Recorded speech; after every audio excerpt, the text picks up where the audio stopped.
Hello, everyone. So great to see all these people from across the United States. I don't think I saw one state that was mentioned twice. So great to see you all. We are going to be getting started in just a minute. Of course, we are going to be talking about 4 things every business needs to exceed your 2023 goals. Parker and I have done a lot to work on getting you the most value out of this short period of time that we have. So you're going to want to make sure you have something to write on. It's going to be interactive. We're going to be asking you a lot of questions. You're going to want to be thinking about the things that we're talking about. We're going to be developing your plan. So make sure you have that. At the very end, we have something that we'll be offering you to help you with your planning that's going to be really, really impactful. So you'll want to make sure you stay till the end. So while we're waiting for people to hop on, I know it takes a few minutes for people to get on.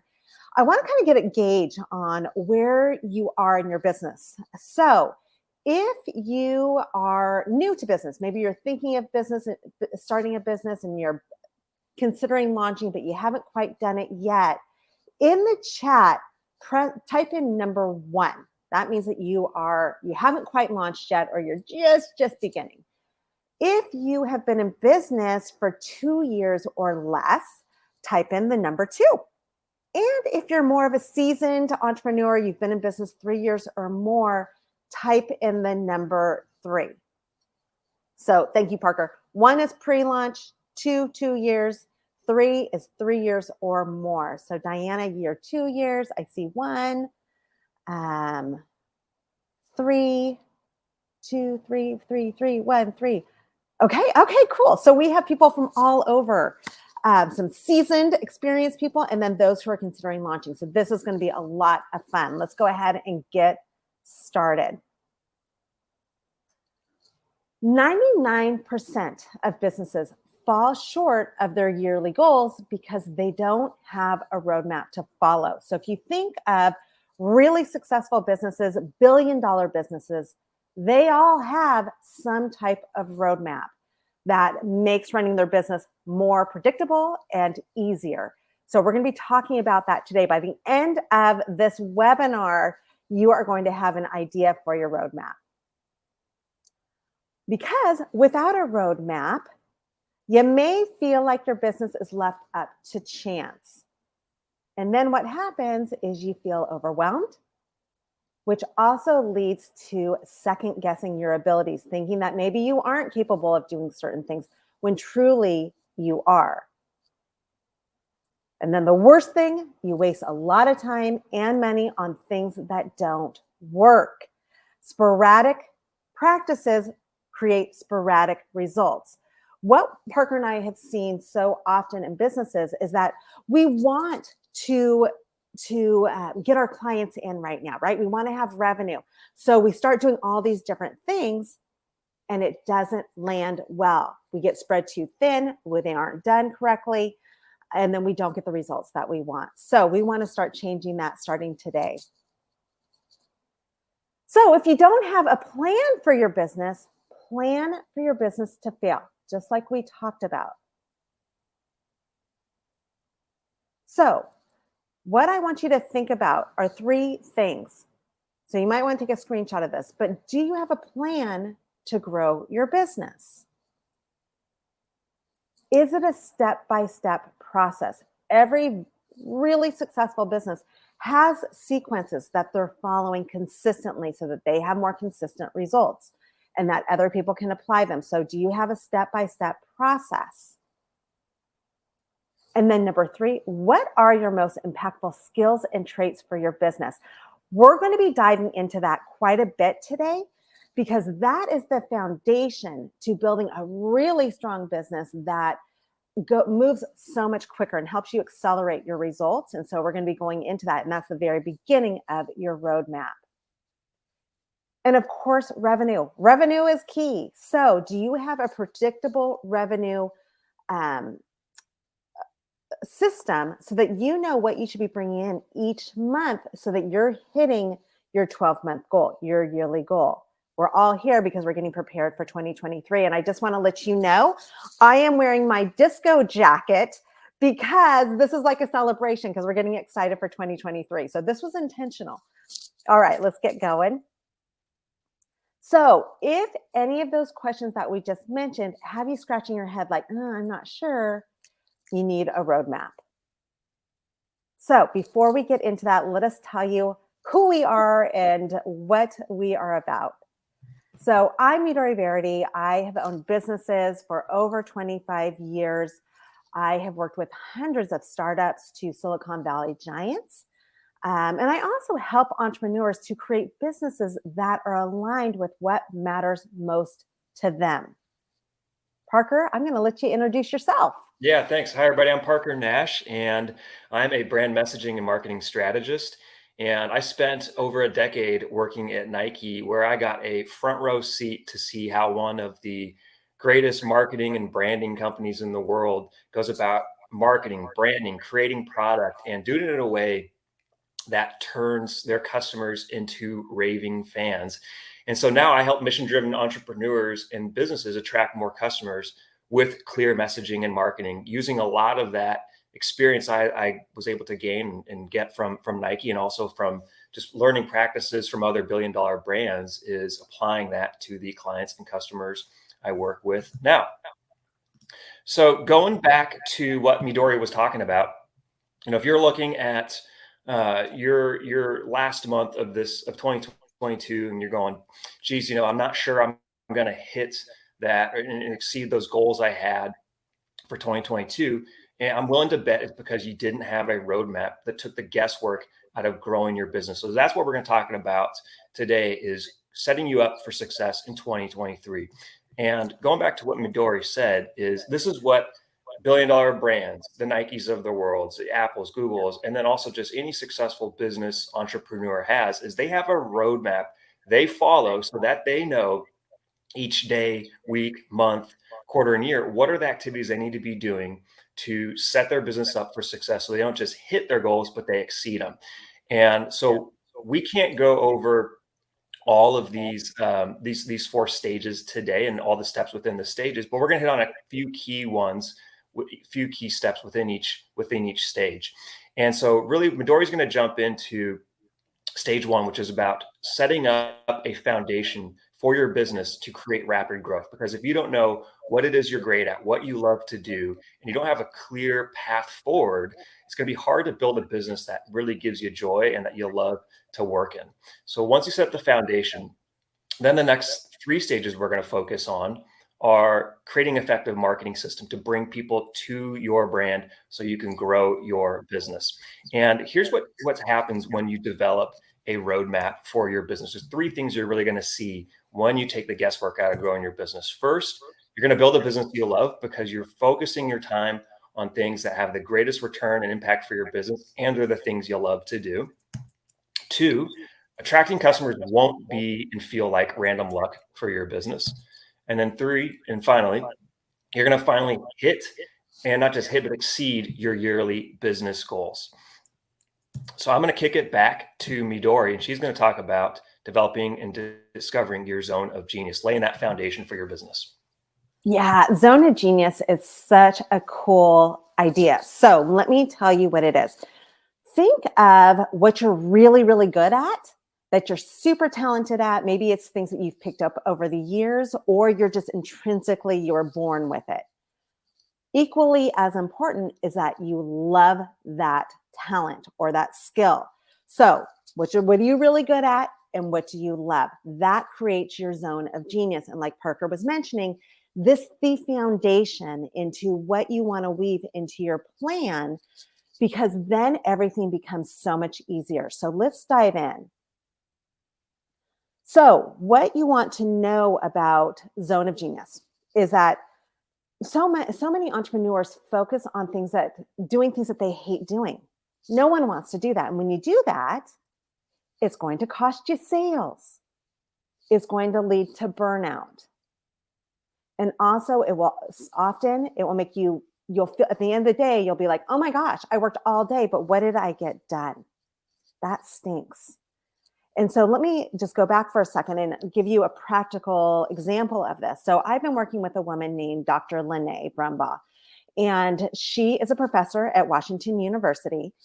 And when she and I first started working together, she told me, she's like, I know a lot about tech because my clients are, my students are engineers. So she had to teach herself a lot about tech so they'd respect her.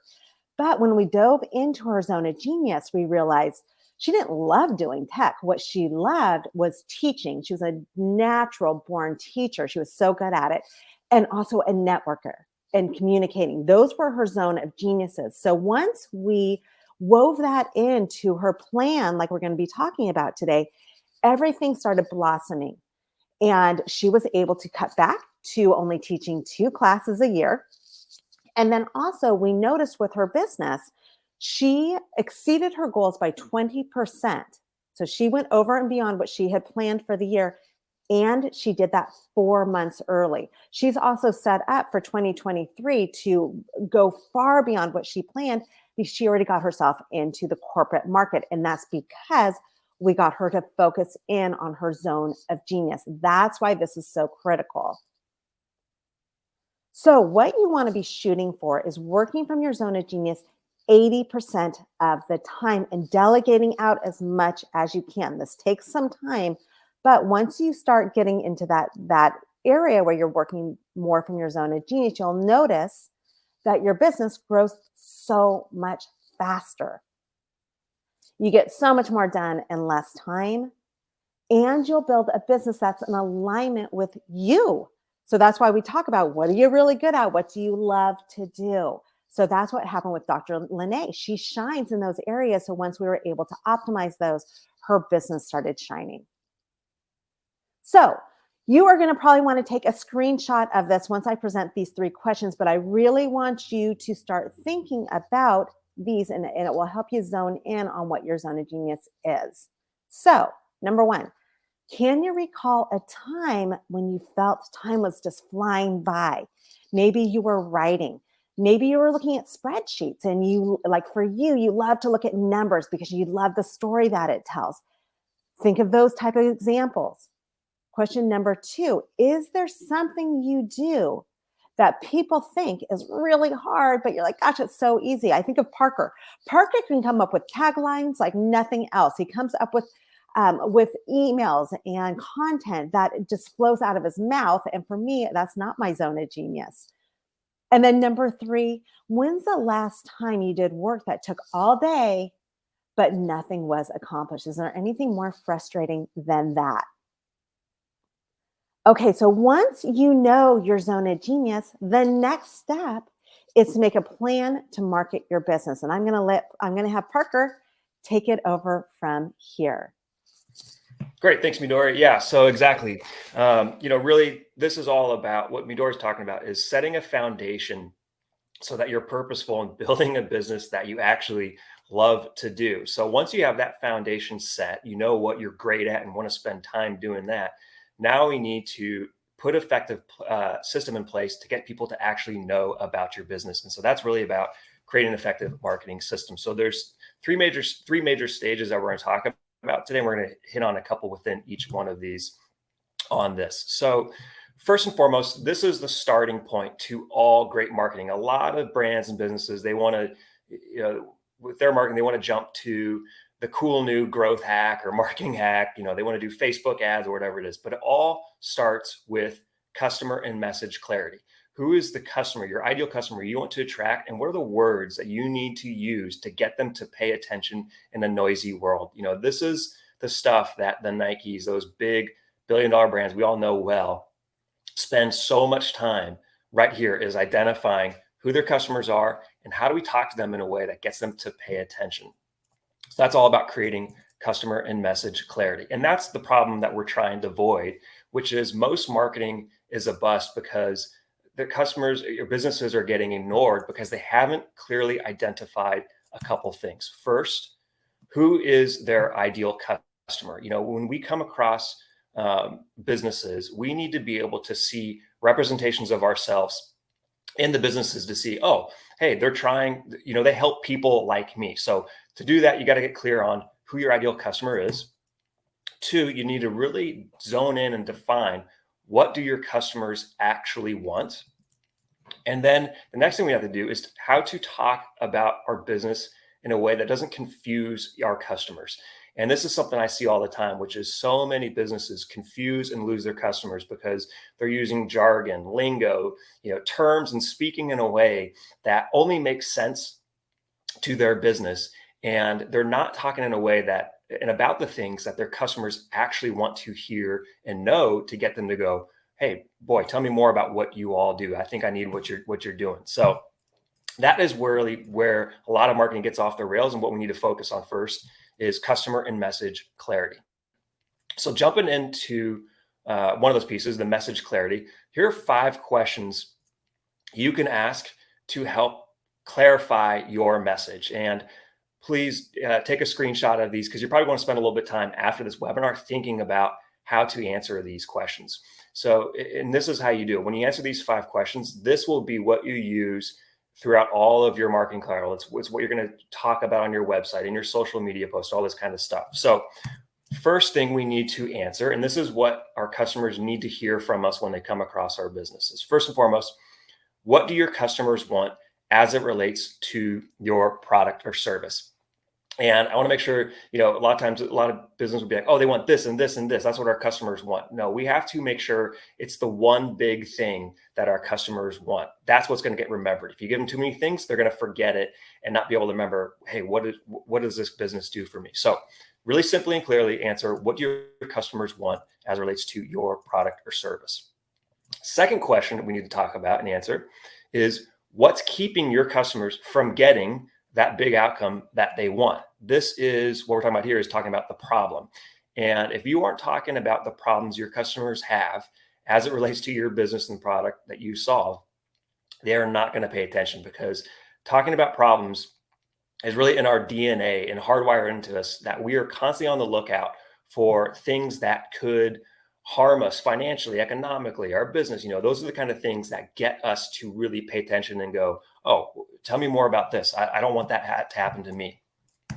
The third question then is, once we've defined what our customers want, why they can't get it, so what's holding them back, we need to then take it a step further. This is what we call agitating the pain. And this is, how does that make them feel? How does that problem, that inability to get what they want, make them feel? And this really gets down to the fact that facts get forgotten, but feelings get remembered. So if you can get people to feel the pain that the problem causes, then you're really going to get them to lean and go, gosh, how did you know I was dealing with that? And tell me how I can solve this problem that I'm dealing with. So once you answer those first 3 questions, the next piece then is to paint a picture. We have to paint a picture of what life looks like after working with us, working with our businesses, buying our products and services, because we can't assume, and don't assume, that your customers understand what they're going to get, what outcomes, what benefits they're going to get after they buy your product or services. You have to tell them, and ideally get them to actually visualize themselves using your products and service. So 2 questions here. What are 3 ways your customers' lives improve after buying your product or service? So what are the 3 benefits, 3 major outcomes they're going to get? And conversely, what are 3 consequences of not buying? What are 3 consequences of inaction? I mean, this is one of the biggest problems we have in our businesses, is not another competitor. It's actually our customers' status quo bias. I mean, change for everybody is not a really fun thing. So that is one of the biggest things we have to overcome, is status quo bias, which is, yeah, I can get by, I'm fine, right? So until you can actually get people to see what life looks like after working with us, and consequently, what pain will you continue to feel and experience if you don't act, that's what inspires people and motivates people to move forward and work with your business and buy your products and services.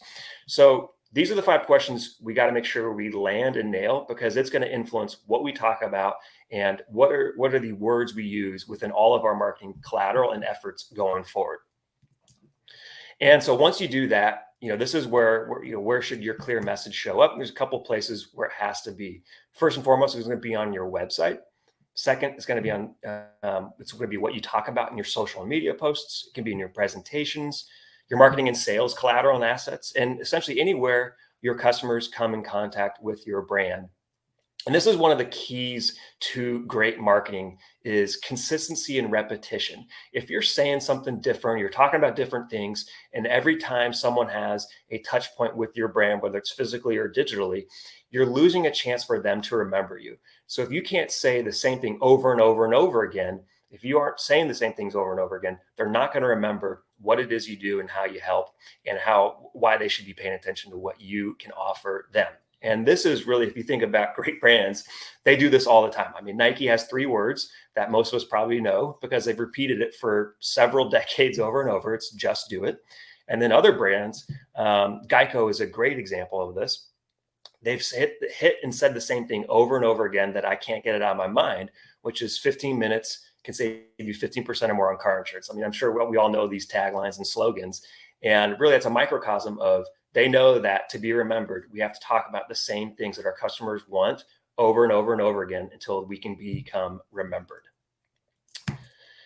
So that's really the golden rule of marketing is clarity attracts, confusion repels. So if your customers can't understand how you help, what you do, what they're going to get from working with your business and buying from your products and services, you're confusing them. And people don't, when they come to our businesses, they don't want to spend 30 minutes trying to solve your business riddle of how can I help these people? What am I going to do with them? Right? They want to know really quickly what it is you do and what they're going to get. So that's really all about creating clarity.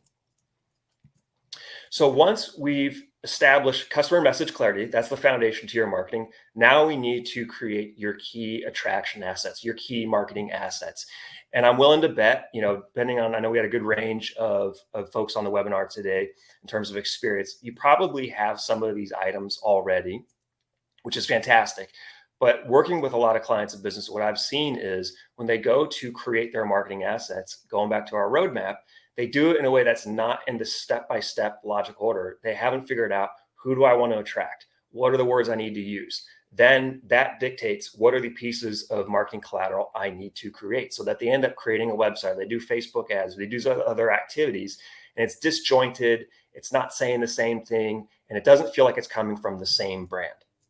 So now we really want to talk about, after clarifying your message and who you want to attract, what are the 3 key assets every business has to have?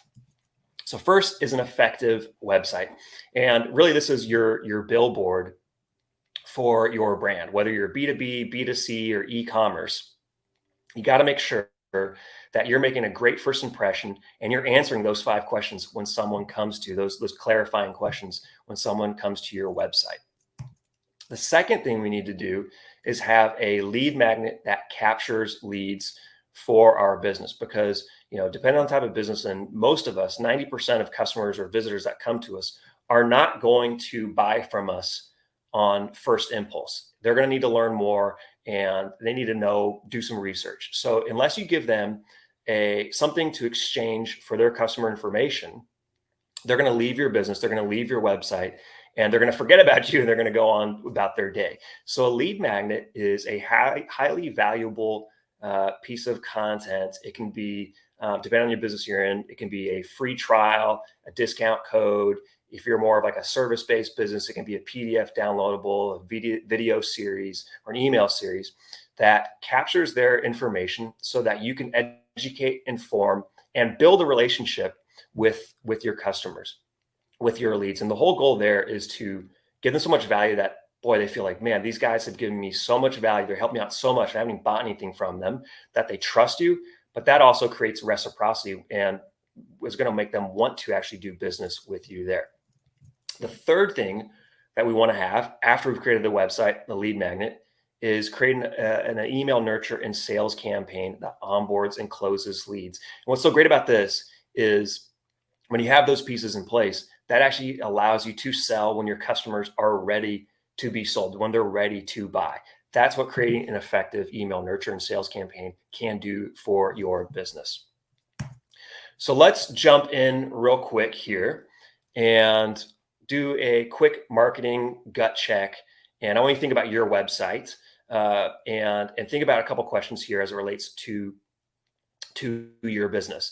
And there's research shows a couple things, which is when people come to our websites, we basically have 5 seconds, around 5 seconds or less, to grab their attention. And if we don't answer these three questions, they're going to be off going on to somewhere else.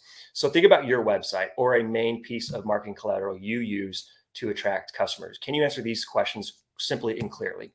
The first question is, what do you do? Second question is, who do you help? So who's your ideal customer? And third question, to make sure you have stated really clearly, is what is the one big outcome your customers get after they buy your products and services? Again, if you can't answer these three questions in a handful of seconds, or if your customers can't answer these questions in a handful of seconds, they're going to be gone looking for the business that is much clearer and sharper and better at presenting their solution to their customers. So think about those questions, screenshot it, really think about your website. Are you answering those clearly? If not, go back to those 5 questions on the clarifying your message and see how do you really nail these and impact your website. So to give you a really good example, just kind of crystallize this for you all, here's a brand called Dr. Squatch that is absolutely hitting out of the park in terms of this 5-second test. And they're obviously a B2C e-commerce brand, but what you're going to notice here about how they're doing this applies to B2B, B2C, e-commerce, any type of business. They're nailing the 5-second test here. So run those questions through. What do they do? I can look at this right now and look and see, well, it looks like they sell soaps, deodorants, personal hygiene products. Who's it for? It's for men. And the last question, what's the big outcome they promise their customers are going to get? Their products are going to make their customers smell like a champion. So they obviously have a little bit of humor. They're a little tongue in cheek in the stuff they do, which is perfect for their brand. But again, you look at this and you go, I come to the website for the first time in a handful of seconds. I can answer those 3 questions, and I'm going, all right, tell me more. I'm interested to see what else you have to offer, and I'm going to keep scrolling down their website to see if they have something that's great for the needs that I may have. Okay, so next, once we've clarified our message, we've got a clear customer message clarity. We've developed some key attraction assets. Now the next thing we need to do is put a system in place to bring people, those ideal customers you want to attract, to our brand. And this is something I see all the time, which is the marketing myth that we need to dispel of if you build it, they will come.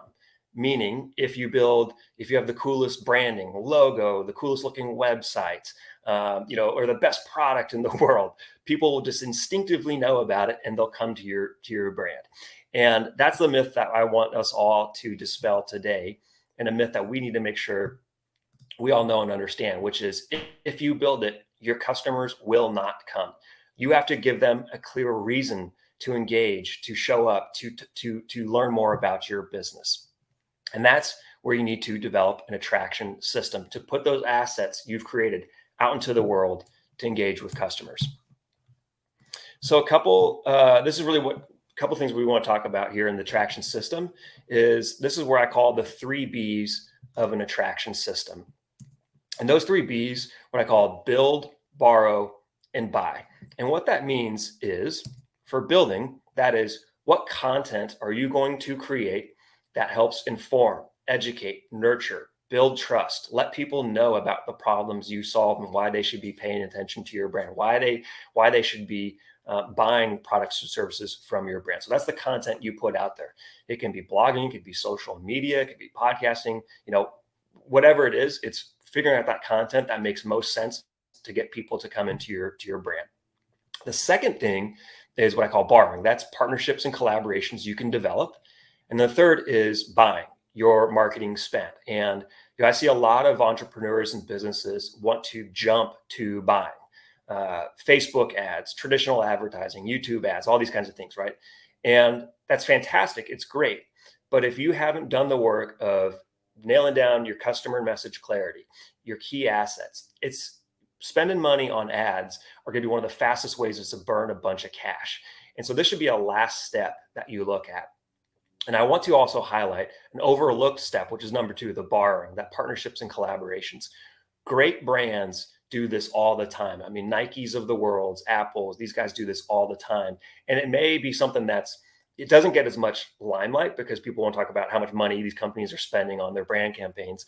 But partnerships and collaborations can be so big in growing our businesses. And what this means is finding those businesses, those entrepreneurs, those brands that are serving your ideal customers, but with a non-competitive product or service. If you can find those people, you have an opportunity to partner with them so that you can co-market together and reach a whole new audience.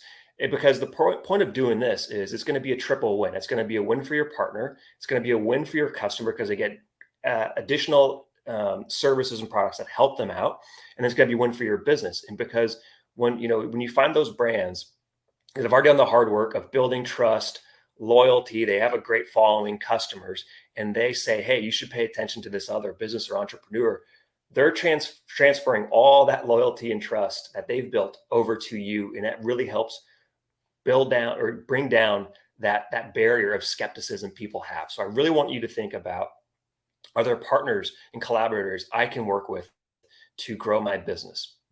But let's jump into number one here, building. This is something I see all the time, which is, you may be thinking about this right now for 2023 is, I think a lot of people kind of like New Year's resolutions of, hey, we want to get fit, we want to eat better. I think a lot of people do this also, which is in 2023 or next year, I'm going to commit to writing blogs, podcasting. I'm going to do social media 5 times a day, whatever it is, right? Or 5 times a week.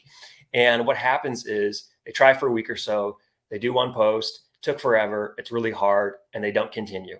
And again, going back to what makes great marketing effective is consistency and repetition. So let's do a couple things that can help us define what content you can create and how to do it in a way that's a lot easier for your business. Because what we want to avoid is that most content creation fizzles and fails because of a couple things. First is most business and brands do not have identifiable themes, meaning they don't know what to actually talk about or say in their emails, their blog posts, their podcasts, their social media posts, right? They don't know what to say. It's they're staring at a blank screen syndrome. Second thing is maybe they are active, but it's not relevant because there's no clear audience and it's not helpful to the people they actually want to attract. And then the last reason why a lot of content fails is because it feels forced for the businesses, the entrepreneurs, or the brands that are trying to do it. And this goes back to what Midori talked about in the first step here, which is you're doing things that you hate to do, meaning that you're out of your zone of genius. So you pick, I'm going to start doing, social media reels on Instagram every week for the next year, but you hate to do videos. Well, guess what? You're probably not going to commit to doing those for the long term. You're going to try 1 or 2. It's going to be really hard and difficult, and you're going to stop, and you're just going to not do any content creation for the rest of the year, which is a really, a shame because, again, if people don't know about your business, they're not going to come to you. That's why it's so important to build in a way that gets people to know about you. So let's jump into a couple questions that can help you define what you're going to talk about, your content niche, what you can actually create content around. So here's the 4 questions. Take a screenshot of this again and really think about this after this webinar a little bit more. So first question here, what is a broad theme you know well and can talk about all day, every day? Something that you're an expert in and you can just feel so comfortable. I know so much about this. I can just keep going and talking about these things till my face turns blue. Second, what's a sub theme within your broad theme you know well and can talk about even further? And I'm going to give you an example after this to help crystallize some of these questions, how it can actually translate to your business and apply to your business. Third question, who's your audience? Who do you actually want to attract? So who are you going to speak to? And then what content creation style do you like to do? Do you like to write? Do you like to design? Do you like to create videos? What is the thing that you really like to do that is in your zone of genius? Because if you identify that, your chances of sticking to this over the long run will be much higher, much more likely to do that, which is going to be great and powerful for your business. So here's an example of a client I worked with and helping define his content niche. So he's a video coach for real estate agents. And he went through creating this roadmap that we showed you earlier at this today. And so this was later in the stages of doing this, but we clearly, working through this, we defined his ideal customers were real estate agents. We got really clear on that. We got clear on the messaging, the words he was going to use and say to get people to pay attention, which helped to him create his website, those key assets he needed. And so once he did that, then he got to, all right, what are the things I'm going to talk about? How am I going to do that? What am I going to commit to doing that? So this is how answering those 4 questions can relate, and you can see how it actually gets applied. So this video coach for real estate agents, so his broad theme is marketing, video marketing. He's a video coach, right? So that's his broad thing. So that's what he can talk about all day is marketing. His sub theme is video marketing. So he can talk about video marketing all day, every day. He can talk about the tech, the gear, what platforms you should be on, how to get comfortable on video, right? Those are the things he can talk about all day, every day, and is never short on ideas or things to talk about there. His audience, 5-figure real estate agents, those people that are, want to grow their real estate business. They want to eclipse that 6-figure mark, and they're struggling. So they need some help to get them over that hurdle, over that barrier. So that is who he's talking to, is 5-figure real estate agents. And the last thing was, what's his zone of genius? What is the area that he can commit to? Well, because he's a video coach, guess what? He likes doing videos. So he's going to record videos, and he's going to do them on Instagram, LinkedIn, and TikTok.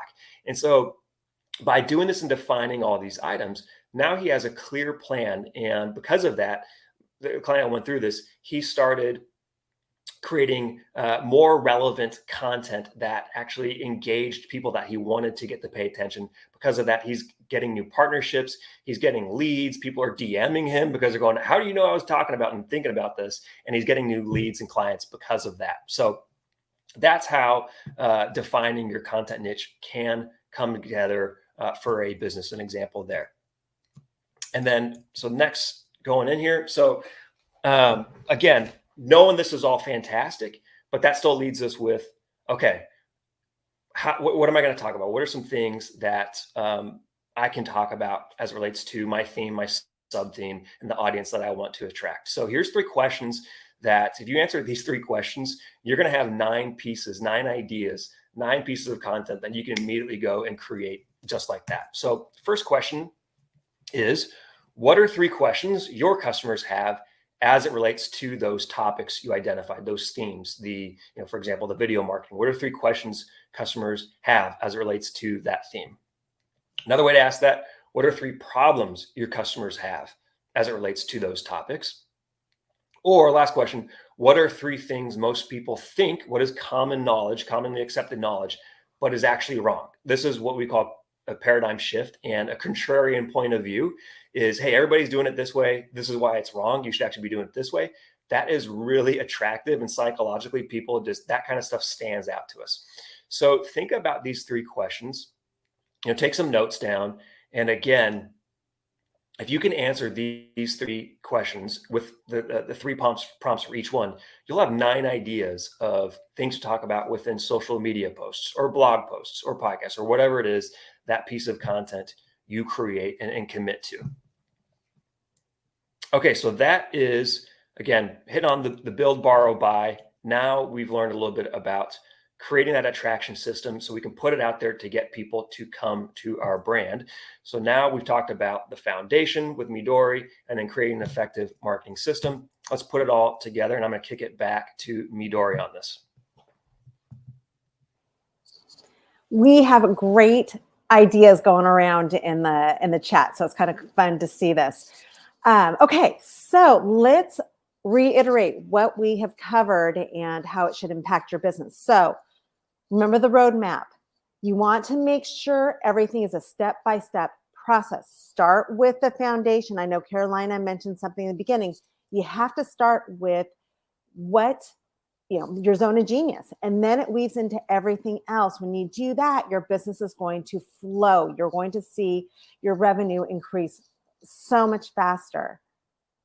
And here's the other positives that you will see when you have these 4 assets in place. You'll build a business you love. It's going to be in alignment with you. You're going to attract customers on a regular basis. You're going to have a flow. It's not going to be hit and miss. And then you'll finally exceed your yearly goal. So when you have this process in place, this roadmap, you will know what to predict, and you'll start hitting your goals on a regular basis. It won't be happenstance. But of course, if you don't have a plan for your business, plan for your business to fail.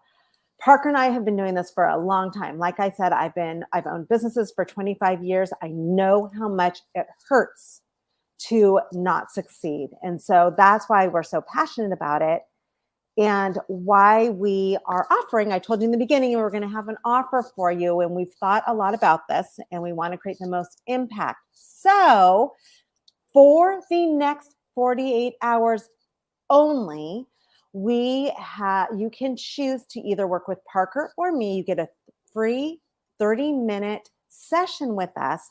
So think about what you need to work on the most right now. So if you choose to work with me, we're going to be focusing on your zone of genius and identifying it and optimizing it so that you can uncover your super strengths and know what you need to stop doing, what you need to delegate out, and we can talk about that more. And then also what will happen is you'll increase your productivity.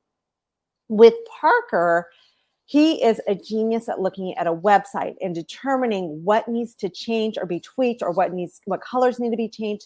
So he will give you actionable steps, and you can choose one page to work on. So it can be your home page, it can be a sales page, you choose.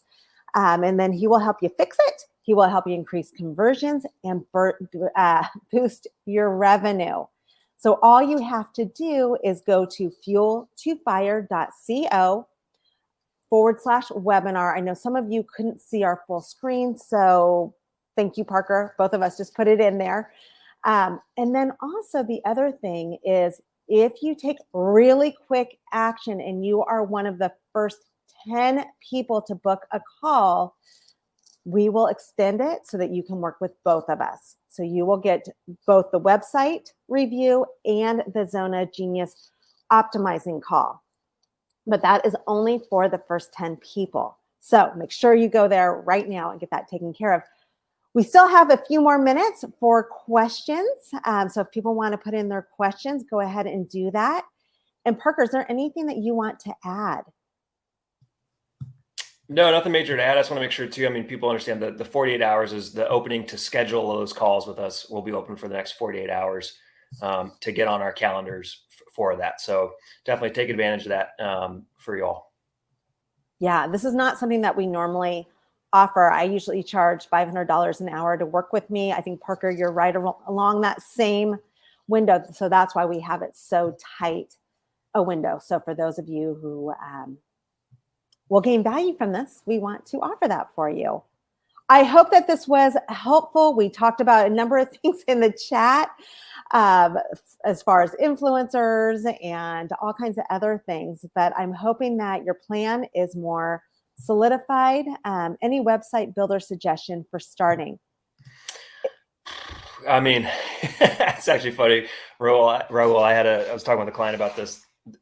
My suggestion is the one that works best for you. I mean, it depends a little bit on your business and what you're trying to do. So maybe you can punch in what kind of business are you in. But so if you're in e-commerce, Shopify is probably the best one for that. A lot of people go to WordPress. The good and bad about WordPress is it allows you to do a lot more customization. But if you're just starting out, maybe a little bit more work to set something up like WordPress. So if it's, if you're like more of a service-based business or something like that, you want to get something up going quickly, Squarespace, Wix, those drag and drop builders can be really good. They can look pretty good, pretty fast too. And, you can always come back later on after you've started to learn more about your business and what's doing well, and to really create, a much more powerful website. But to get going first, yeah, Shopify for e-commerce, Squarespace, Wix are good for if you're going to be building on your own. And then probably future down the road, WordPress is where a lot of people end up evolving to down the road there. Yeah, WordPress is great for SEO. It tends to be better for SEO, search engine optimization. But it can also break. So if you're not a techie person, make sure you have someone who's watching it for you all the time. Carmen, I see that you want to talk about the Zone of Genius. Schedule a call with me and we can really dive into that more and help you develop that. Kieran, if you're setting up a retail business in a space and looking at commercial spaces, when should you start to develop your website? How many months should you plan for creating the space after signing the lease. Website, I would do it really, really simple. If you don't have the space yet, just to get traffic knowing about you. Often people will follow it because they get excited. So you want to build excitement. Social media is probably where you're going to build more excitement, but I wouldn't spend a ton of time on your website at the very beginning. Just have a simple landing page.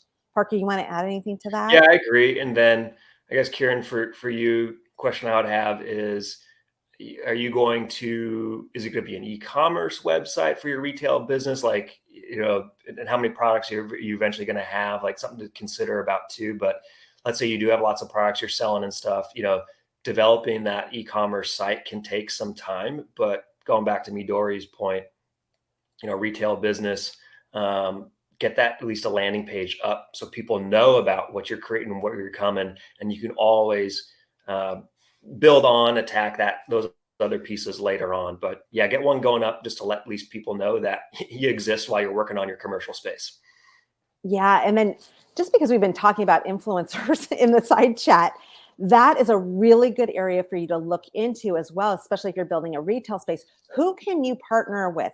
Who can you collaborate with who already maybe has shoppers that are coming in that are your target market?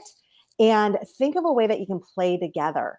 That's what really you want to build up that, you want to get people buzzing about you. You want them to be excited, and an easy way to do it that doesn't cost money in general is to do some type of collaboration.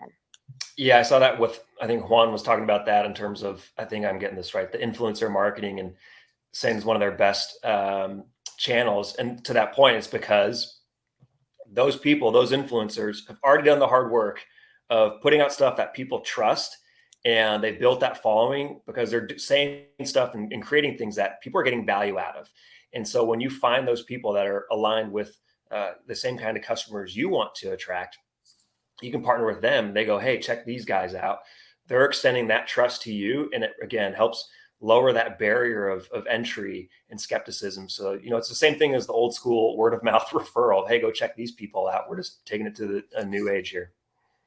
All right. Well, we are at time. So thank you all for being here. I hope this was helpful, and we hope to continue the conversation offline. Thanks for being here.